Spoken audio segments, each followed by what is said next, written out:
Welcome to Lecture 3 in Hydrology, Water Regulations, Water Quality and Quantity. We're going to spend about 4 hours on regulations this week. Most of those lectures are going to come from EPA recorded lectures. So I apologize in advance for the quality of those lectures, but it's the best way for you to see this complex material.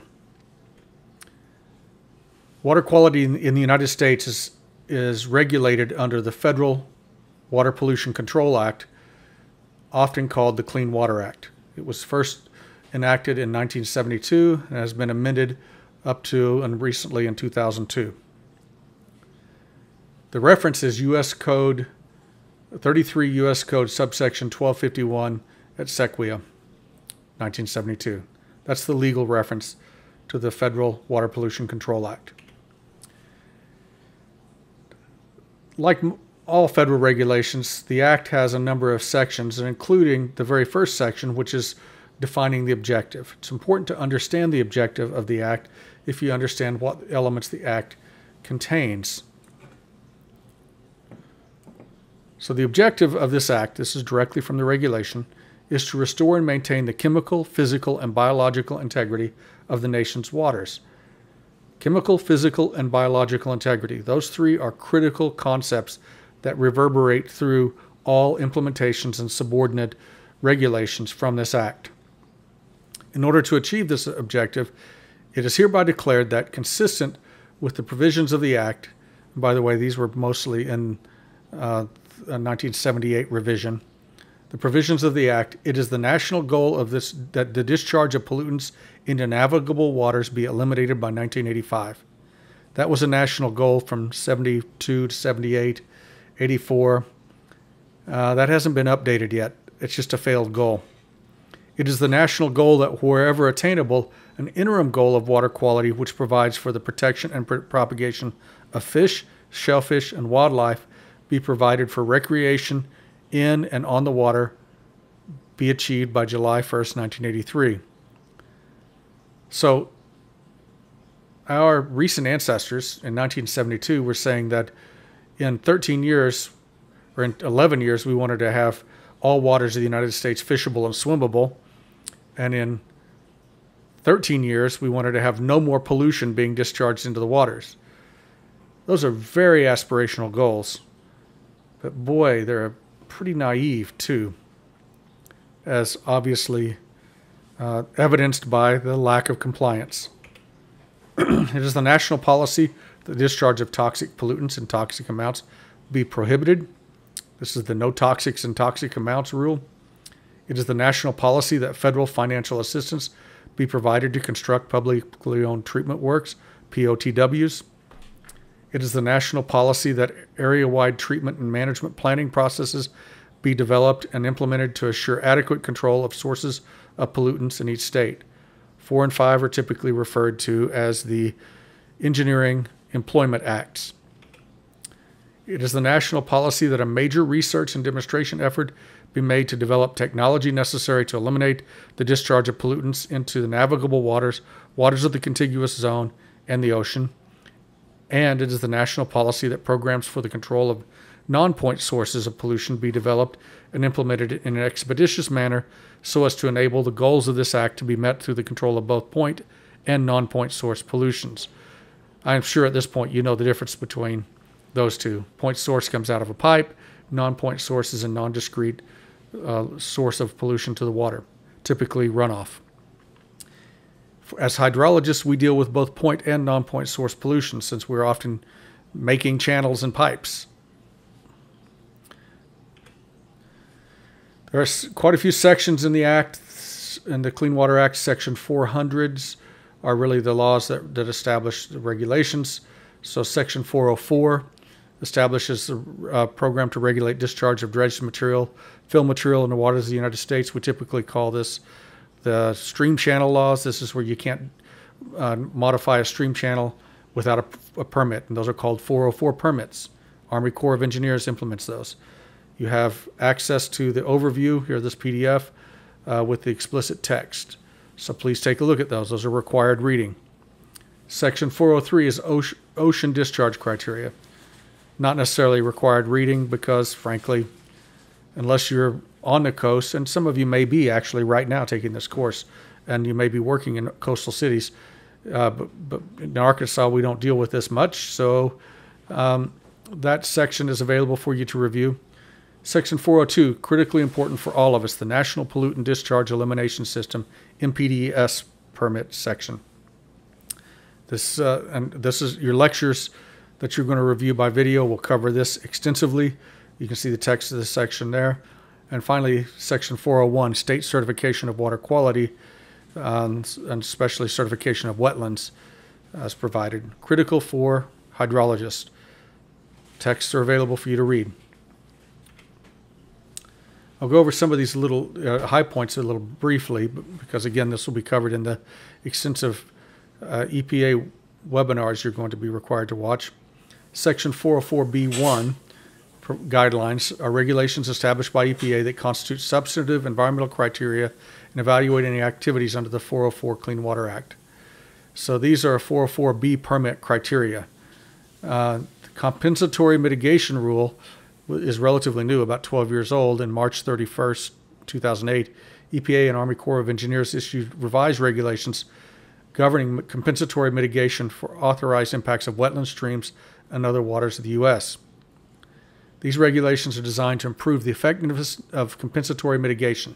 That means if you mess something up, you got to pay for it. You got to fix it, or you got to pay to replace it somewhere else.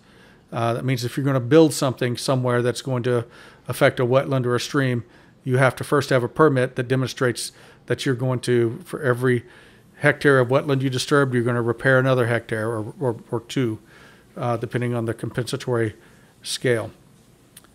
So it's mitigation to replace lost aquatic resource functions in area, expand public participation in compensatory mitigation decision-making.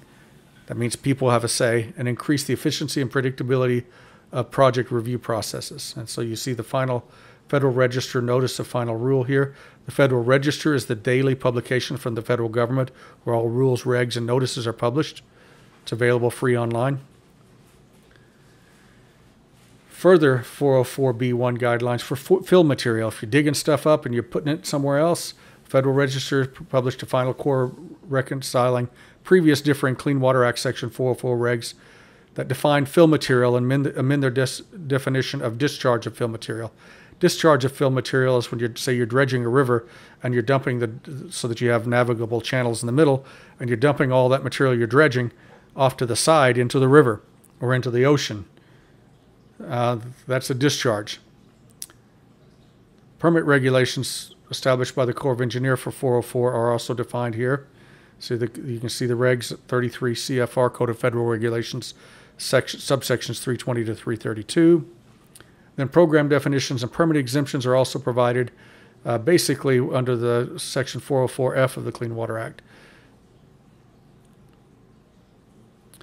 404C regulations clarify EPA's authority to restrict or prohibit use of an area of discharge of dredged or fill material if it has unaffected adverse use impacts. And then we have nationwide permit programs, as well as enforcement regs and state assumption regs. So nationwide permits, programs established by the Corps of Engineers that allow the Corps to grant general permits for similar categories of discharge to everybody who's doing it. There are information on current nationwide permits in the hypertext.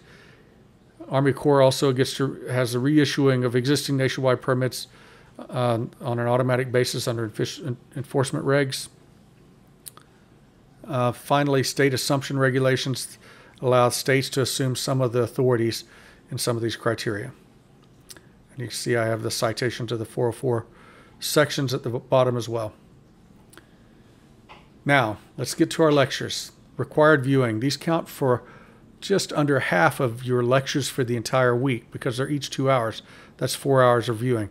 They're not easy to listen to. I will grant you that. I would have done a better job, I dare say. But these are the authorities, and so it's important to have their perspectives. So we have EPA Stormwater webcasts. There are a number of them. I've given you the general hypertext link for all of them here. And then we have required under the Stormwater lectures We have overview of stormwater regulations. Tetra Tech, a major consulting firm out of DC, did this work, and it sounds like they were phoning it in on a cell phone. You can use closed caption if you can't hear it. It's standard federal contractor quality. I apologize for that. Then we have water quality from stormwater, which is particularly valuable because this is from Florida. Florida is right on the edge of the challenges of stormwater water quality because of their impacts, because everything in Florida is so tightly connected to stormwater and overland flow. And so seeing stormwater regs here is going to be very important. So you're assigned these lectures as if they were just straight out lectures, and I will give you quizzes on these lectures, and you will be responsible for the material. Finally, we have a number of other locations. Stormwater rules and notices are cited here. Now let's talk about Fayetteville's stormwater regulations. The city of Fayetteville is a municipal system that has a small municipal separate storm sewer system, an MS4. That is small municipal SS. That's MS4. And so it's regulated under those criteria. So MS4s, all regulated small MS4s are permitted under the Arkansas Department of Environmental Quality ADEQ general permit and required to develop and implement a stormwater management plan to address each of the 6 minimum control measures that are contained in the Federal Reg Part 5B of the ADEQ general permit. These stormwater management plans must be developed and fully implemented no more than 5 years from the effective date of the permit. All right, that's done. And they must include BMPs, best management practice, for each of the minimum control measures, along with measurable goals and interim milestones for each BMP. This is the sweet spot regulatorily for hydrologists because this is where the money is made. This is where you change the landscape in the built environment. The City of Fayetteville Stormwater Management Plan, which is hypertext linked in the previous slide, has a plan and purpose, a scope, goals. It's not that long. It's about 20 pages. The goals are to protect citizens and property from flooding. These are our stormwater regs, improving the quality of surface and subsurface drainage, preserve and maintain surface waters, wetlands, and riparian areas, educate citizens and businesses to understand the need to protect water quality, provide means for citizens to dispose of hazardous materials. Then there are detailed minimum control measures, public education and outreach of stormwater impacts, public involvement, illicit discharge detection and elimination, construction site stormwater runoff control, post-construction stormwater management and new development. So these pages, 15 through 20, are critical. And then pollution prevention and municipal operations. Finally, construction stormwater measures, pesticide, herbicide, and fertilizer applications, spill responses. Then the rest are basically supporting documents. So you're assigned this reading as well. You'll have a homework assignment based upon this reading.